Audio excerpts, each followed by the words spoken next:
రాజమాత, నేను దేని గురించి భయపడ్డానో అదే జరిగింది. రాజమహల్ గోవింద్ సేఠ్ గారికి చాలా బాకీ పడింది. వారు వకీల్ నోటీస్ కూడా పంపారు. ఇందులో అంటున్నారు ఒకవేళ అప్పు తీర్చకపోతే ఆంగ్లేయుల కోర్టులో మన రాజ్యంపై దావా వేసేస్తారట. రాజమాత, వారు మన రాజ్యంలోనే చాలా పలుకుబడి గల ధనం. దివాన్ గారు, కాలిజోళ్లను బంగారంతో తయారు చేశారు కదా అని వాటిని నెత్తి మీద పెట్టుకోలేం కదా. గోవింద్ సేఠ్ బంగారపు రెక్కలొచ్చిన ఒక చీమ లాంటివాడు. అతనొకటి అర్థం చేసుకోవాలి. ప్రజలు రాజమాత ముందు ఎప్పటికీ తల దించుకునే నించోవాలి. రాజమాత కేసి తలెత్తి చూడరాదు. రాజమాత, ఈ నోటీసుకు జవాబు మనం ఇచ్చి రాజమాత ఈ నోటీస్కి స్వయంగా జవాబిస్తుంది.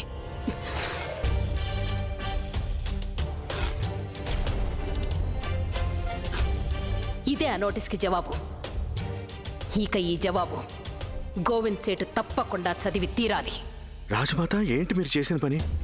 ఈ రాజమహల్లోని హంగులన్నీ గోవింద్ సేఠ్ ఇచ్చిన అప్పుతోనే కొనసాగుతున్నాయి. మీ కోపం కారణంగా రాజ్యానికి పెద్ద నష్టం కలగవచ్చు.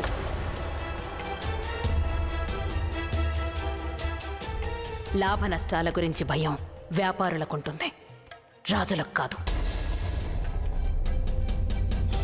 మీరు కంగారు పడకండి. ఈరోజు రాత్రి రాజమాత రాణాగారితో సుంకాలను పెంచే ఆదేశ పత్రాల మీద సంతకాలు చేయిస్తారు. అలాగే అతి త్వరలో గోవింద్ సేఠ్ ఇచ్చిన రుణాన్ని బంగారంతో తూచి ఒక చెప్పు తయారు చేయిస్తాం. ఇక అదే చెప్పుతో వాడి చెంప పగలగొడతాం.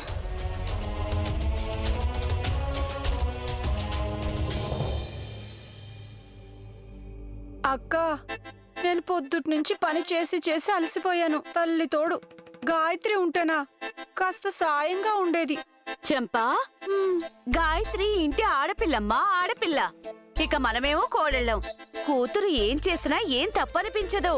ఇలాంటి ఆంక్షలన్నీ కోడళ్ల కోసం మాత్రమే. గాయత్రి ఇంటి మహారాణి తల్లి, మహారాణి.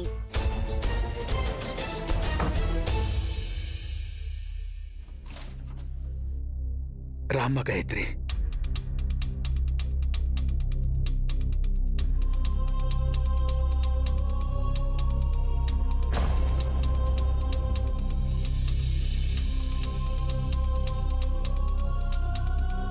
ఇంత ఆలస్యంగానా ఇంటికి రావడం?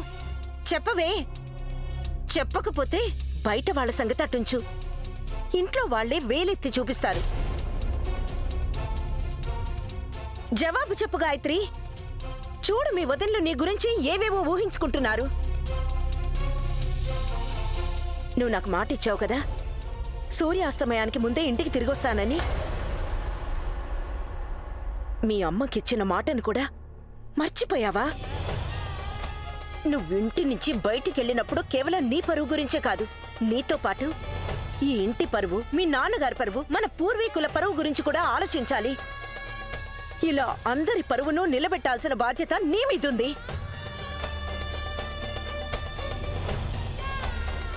ఆడపిల్ల ఎవరైనా చీకటి పడ్డాక ఇల్లు చేరిందంటే ఆ చీకట్లోనే ఆ ఇంటి పరువు సమాధైపోతుంది. ఏంట్రంగయ్య, ఇంతసేపు ఎక్కడుంది ఇది? అది చెప్పండి. అమ్మా, అదేమైందంటే అత్తయ్య, తను ఆలస్యంగా రావడం సరే కాని ఇంతకీ ఈ కోట్ ఎవరిదట? ఇది వేసుకొని మహారాణి గారు కులుకుతున్నారే, చాలా ఖరీదైందిలా ఉందే. చూసావా చంపా?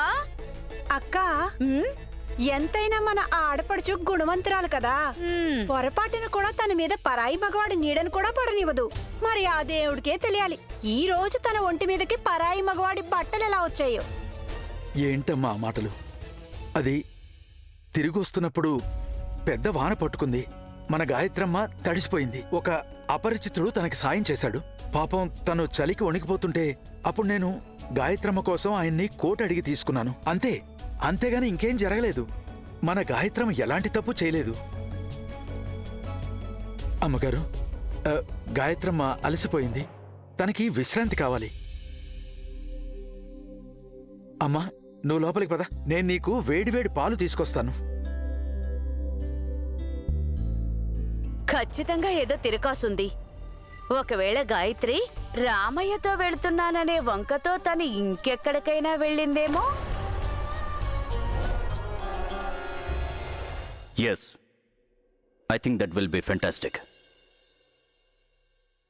రండి రాణా గారు, మీకోసమే ఎదురు చూస్తున్నాం. మిస్టర్ విల్కిన్సన్ని మీరు కూడా అభినందించండి. రాజ్యం యొక్క ఖజానాను నింపేవారి యోచన బ్రహ్మాండంగా ఉంది అని. రాణా గారు చూస్తారుగా, తెల్లవారి ప్రభుత్వంతో చేతులు కలపటం వల్ల ఈ రాజ్యం ఎంత ఉన్నత స్థాయికి వెడుతుందో. అది మేము చూస్తూనే ఉన్నాం. తెల్లవారితో చేతులు కలిపి మన రాజ్యం ఎక్కడి నుండి ఎక్కడికొచ్చిందో. మరైతే ఇంకే, ఆ స్నేహాన్ని బలపరచడానికి వీటిపైన సంతకం పెట్టండి.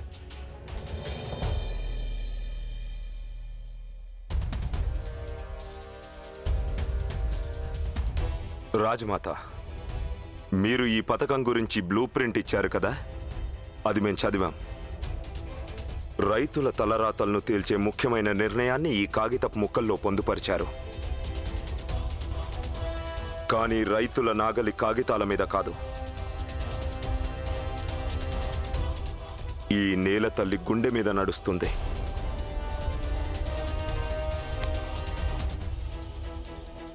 అందుకే రైతు సమస్యల్ని తెలుసుకోవడం కోసం మేము వారి దగ్గరికి వెళ్ళాం. అక్కడ మాకు తెలిసిందేంటంటే రైతులు ఇప్పటికే భారీ మొత్తంలో సుంకాలు చెల్లిస్తున్నారని. ఒకవేళ మనం ఇప్పుడు ఈ సుంకాల్ని రెండింతలు చేశామంటే ఇక మన రైతులెవరికి తినడానికి ఏమీ మిగలకపోవచ్చు. రాణా గారు, ఇదంతా రాజ్యం శ్రేయస్సు కోసమే కదా. అయినా రైతుల కష్టాలు చూస్తే మాకు కూడా బాధ కలుగుతుంది. ఏమిటి బాబాయ్ గారు, రైతుల శ్రేయస్సు గురించి మీరు ఇంతగా బాధపడుతున్నారా? మరి మీరు ఈ పని అసంపూర్ణంగా వదిలేశారెందుకు? నీటిపై సుంకం ఎలాగో విధించారుగా, ఇప్పుడు గాలి మీద కూడా విధించండి. మంచినీటిపై సుంకమా? అవును రాజమాత, మీకు ఈ విషయం గురించి ఏమీ తెలీదా? లేదు రాణా గారు. నేను అదే అనుకున్నాను.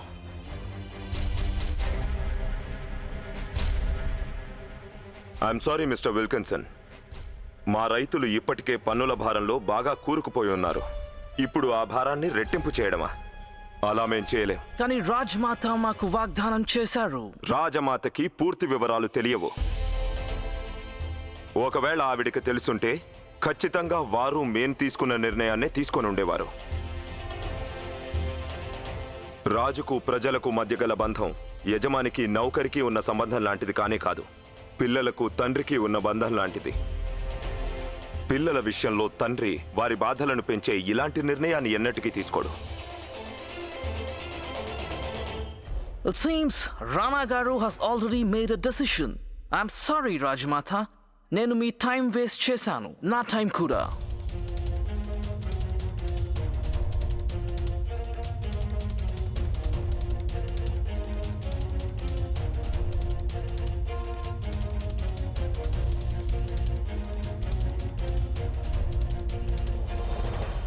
మిస్టర్ విల్కిన్సన్ని తిరస్కరించాక మేము మా రాజ్యం యొక్క పరువుని ఎలా కాపాడుకోగలం? గోవింద్ సేట్ అప్పును ఎలా తీర్చగలం?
గాయత్రి,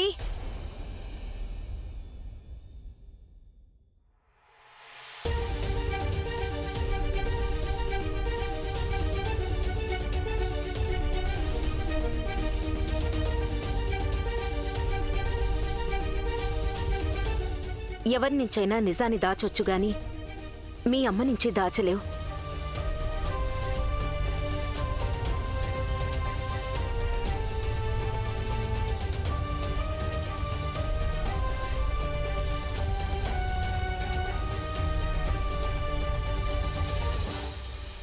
ఇలా తలదించుకునేదెవరో తెలుసా?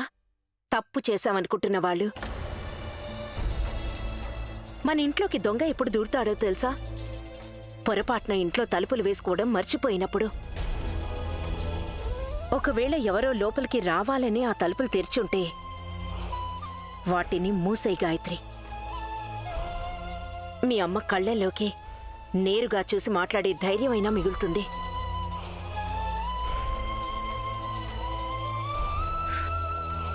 అమ్మా, నీకు నిజంగానే నా మీద నమ్మకం లేదా?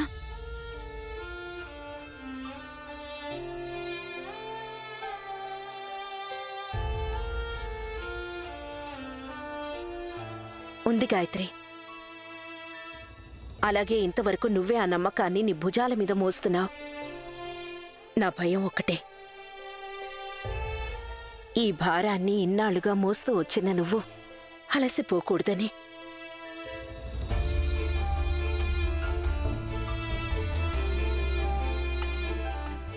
ఈ కోట్, ఇంటికి ఆలస్యంగా రావటం, రంగయ్య చెప్పింది నిజమే కదా?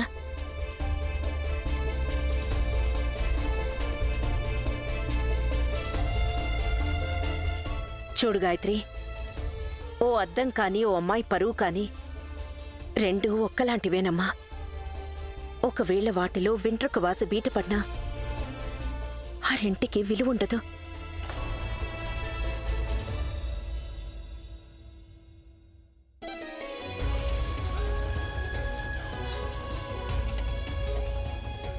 నాకేమవుతోంది అసలు? రాణా గారిని కలిసిన విషయాన్ని నేను అమ్మతో ఎందుకు చెప్పలేకపోతున్నాను?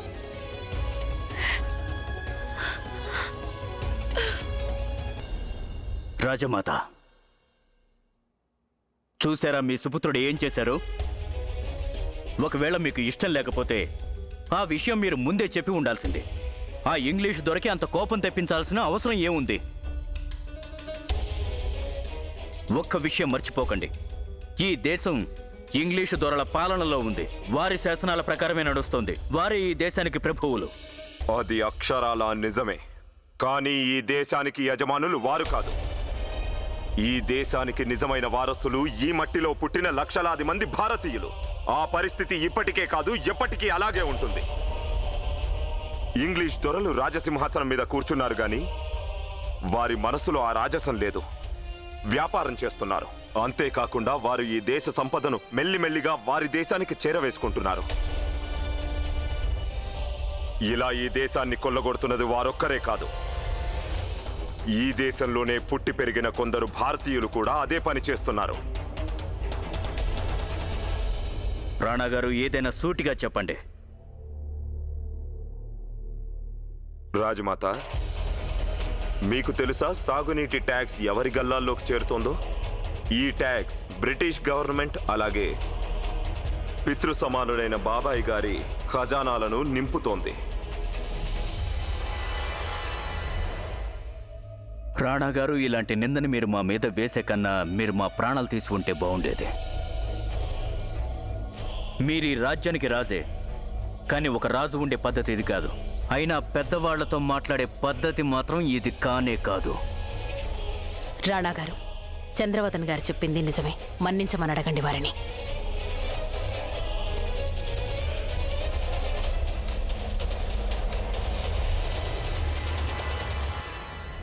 మీలాంటి దేశభక్తులను అవమానించినందుకు మమ్మల్ని క్షమించండి బాబాయ్ గారు. మరి మమ్మల్ని ఏం చేయమంటారు?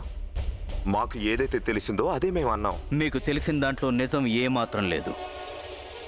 విశ్వాసపాత్రులం ఈ రాజ్యానికి అలాగే రాజమాతకి. విశ్వాసపాత్రుడైనటువంటి వాడికి ఎలాంటి మలినము అంటదు. ఇక కాగితాల విషయానికొస్తే దాని మీద స్వయంగా రాజమాతే సంతకం చేశారు.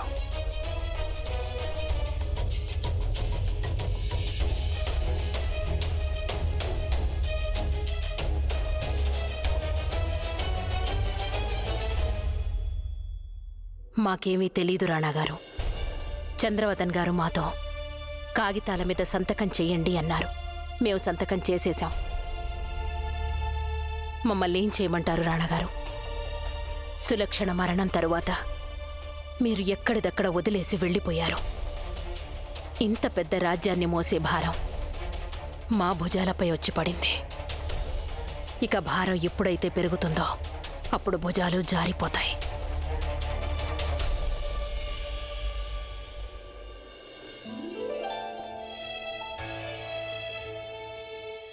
మాకన్నీ తెలుసు రాజమాత. మీరేం బెంగపడకండి. ఇంగ్లీష్ దొరల తెలివితేటలు, గౌరవనీయులైన బాబాయ్ గారి నిజాయితీ, ఈ రెండింటి నుంచి అమీర్ కోట్ను కాపాడుకునేందుకు ఇప్పుడు మేము వచ్చేసాం.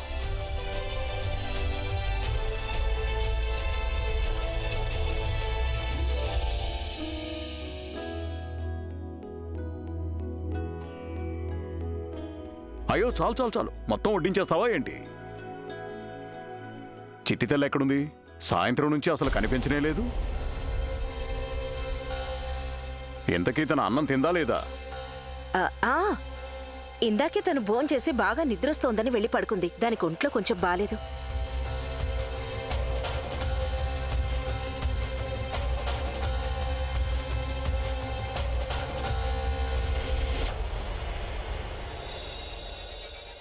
నువ్వు ఇంటి నుంచి బయటికి వెళ్ళినప్పుడు కేవలం నీ పరువు గురించే కాదు, నీతో పాటు ఈ ఇంటి పరువు, మీ నాన్నగారి పరువు, మన పూర్వీకుల పరువు గురించి కూడా ఆలోచించాలి.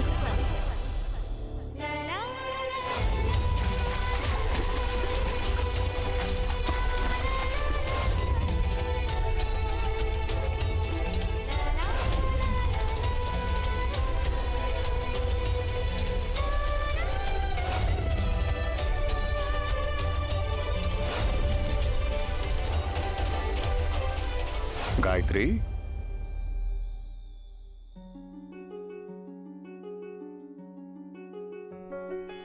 నా చిట్టి తల్లి ఆరోగ్యం ఎలా ఉంది ఇప్పుడు?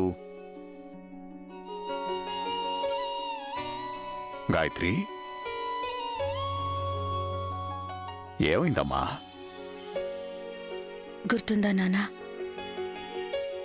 నా చిన్నతనంలో మీరు నాకు పాఠాలు చెప్పేవారు. హా, నువ్వు లెక్కలంటే భయపడేదానివి, పైగా ఏడ్చేదానివి కూడా. ఈరోజు మొదటిసారి ఒక ప్రశ్న నన్ను భయపెడుతోంది. ఏంటి చిట్టి తల్లి, ఏంటా ప్రశ్న? మరే నాన్న, ఒక అమ్మాయికి మంచి చెడు రెండు మిగిలిన వాళ్ళకంటే ఎందుకు భిన్నంగా ఉంటాయి?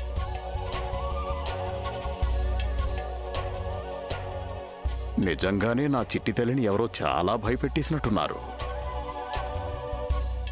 చూడు తల్లి, భగవంతుని దృష్టిలో మంచి చెడులనేవి అందరికీ సమానమే. కానీ మనుషుల విషయానికొస్తే మాత్రం, అందులోనూ ఆడపిల్లల విషయంలో మంచి అనేది చాలా తక్కువ, చెడు కాస్త ఎక్కువగానే ఉంటుంది. మరైతే నాన్నగారు, మనస్సాక్షికైనా తెలియాలిగా ఏది సరైంది, ఏది సరైంది కాదు. ఖచ్చితంగా ఏదైనా మనసుకి నచ్చని పని చేయకుండా ఉండటమే అన్నిటికంటే సరైంది. మనసుకి కష్టం కలిగించే ఏ పనైనా అది చెడే. అయినా తల్లి, ఏది సరైందో ఏది కాదో అది సమయం అలాగే సమాజంతో పాటు మారిపోతూ ఉంటుంది. అందుకే నువ్వు సమయాన్ని అలాగే సమాజాన్ని పట్టించుకోకుండా ఏది సరైందో ఏది సరైంది కాదో నీకు నువ్వుగానే నిర్ణయించుకోవాలి. మనం చేసే పనికి మన మనసు గనక హర్షిస్తే ఖచ్చితంగా అది సరైందే. లేదు ఆ పని వల్ల పశ్చాత్తాపం చెందితే అది సరైంది కాదు.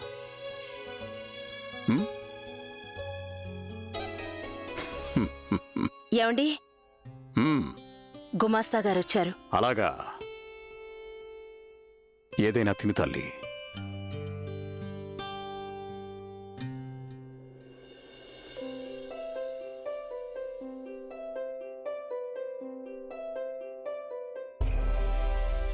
పరాయి వ్యక్తి ఎవరైనా నన్ను తాకితే నా తనువు మనసు అగ్నికి ఆహుతి కావాలి. కానీ రాణా గారి స్పర్శ తర్వాత తనువు మనసు రెండు ఆనందంతో పులకించిపోయాయి. ఎందుకు? నాకు రాణా గారు పరాయి వ్యక్తిలా అనిపించట్లేదనా?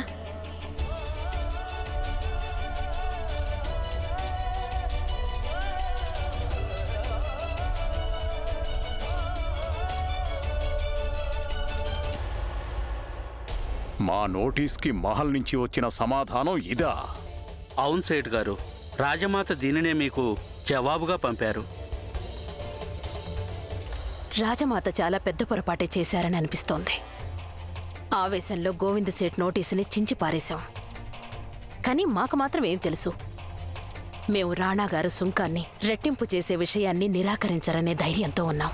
ఇప్పుడు నేను ఆ రాజమాత అహంకారాన్ని అలాగే ఆ రాజమహల్ పరువుని రచ్చకిచ్చే వరకు వదిలిపెట్టాను.